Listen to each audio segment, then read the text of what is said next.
না, আমি একটু মুম্বাই যাচ্ছি, কারণ আপনারা জানেন মুকেশের ছেলের বিয়ে, এবং আমাকে বারবার আমন্ত্রণ জানিয়েছেন ওরা।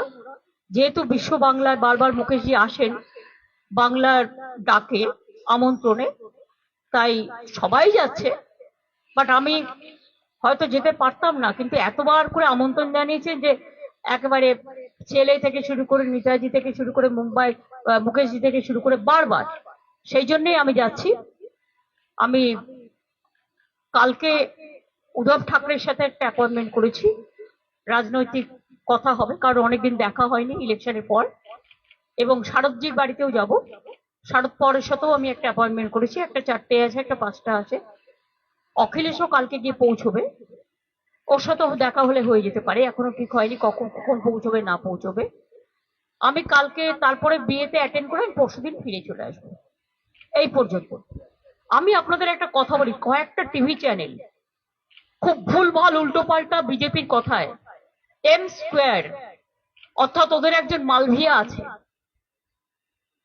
এম স্কোয়ার বলতে আমি কি বোঝাচ্ছি আপনারা বুঝে নিতে পারছেন। যা কীর্তি করেছে, কীর্তি ও কেলেঙ্কারি, যা বাংলা সংস্কৃতিতে খাপ খায় না। বাংলা কেন, দেশের নয়।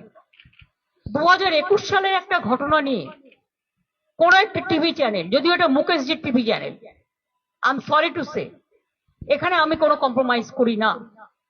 21 সালের ঘটনা নিয়ে আমার ইলেকশন ড্যামেজ করবার জন্য গত 72 ঘন্টা ধরে একতরফা ভাবে একই নিউজ দেখিয়ে গেছেন।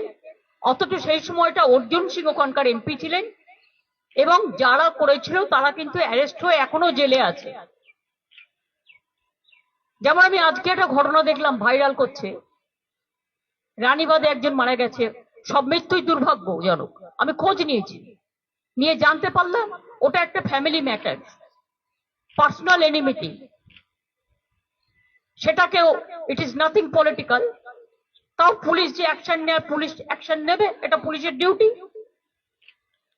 গত পরশুদিন একটা, দেখুন এতগুলো ইলেকশন হয়ে গেল, এতগুলো বুথ, মাত্র একটা বুথে একটা ইনসিডেন্ট নিয়ে এবিপি আনন্দ সারাক্ষণ কাল 24 ঘন্টা ধরে দেখিয়ে গেছে। আর কোনো খবর নেই, একটাই খবর, তৃণমূল দেখলেই জব্বর খবর।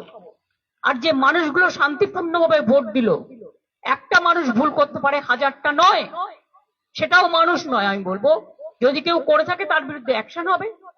29 জন অ্যারেস্ট হয়েছে, চোখ নেই কান নেই, দেখতে পায় না। কয়েকটা টিভি চ্যানেল বাড়াবাড়ি করে উত্তেজনা চলাচ্ছে, প্ররোচনামূলক বিবৃতির মাধ্যমে লোককে মিসলিড করছেন, ভুল বোঝাচ্ছেন। আর অপসংস্কৃতির কাণ্ডারি হয়ে এরা মোদি মিডিয়া হয়ে গেছে।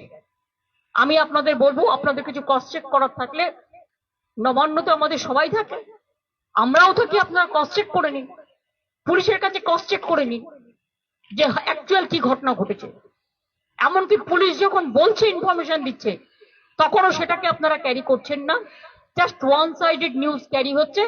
কারণ তা নাহলে বিজেপি আপনাদের ইনকাম ট্যাক্স রেড করবে, সিবিআই রেড করবে, ইডি রেড করবে। এটা দীর্ঘদিন চলতে পারে না। এটা আমি আপনাদের কাছে আবেদন জানাচ্ছি এখন। এরপর যদি আবেদনে কান না হয়, তখন আমি আইনের পথ দেখব। সরি, এটা আমায় বলতে আমি বাধ্য হলাম, তার কারণ ইলেকশনটাকে সামনে রেখে নিউজ 18-এর এই প্ল্যানটা ছিল, এবং ইলেকশনটাকে ড্যামেজ করার জন্য এবিপি আনন্দের এই প্ল্যানটা ছিল। আর কতগুলো টিভি চ্যানেল আছে যাদের নাম আমি করতে চাই না, নাম করলে কষ্ট লাগে, তাদের পাবলিসিটি হয়। আই এম সরি, আমি তাদের বলতে চাই না।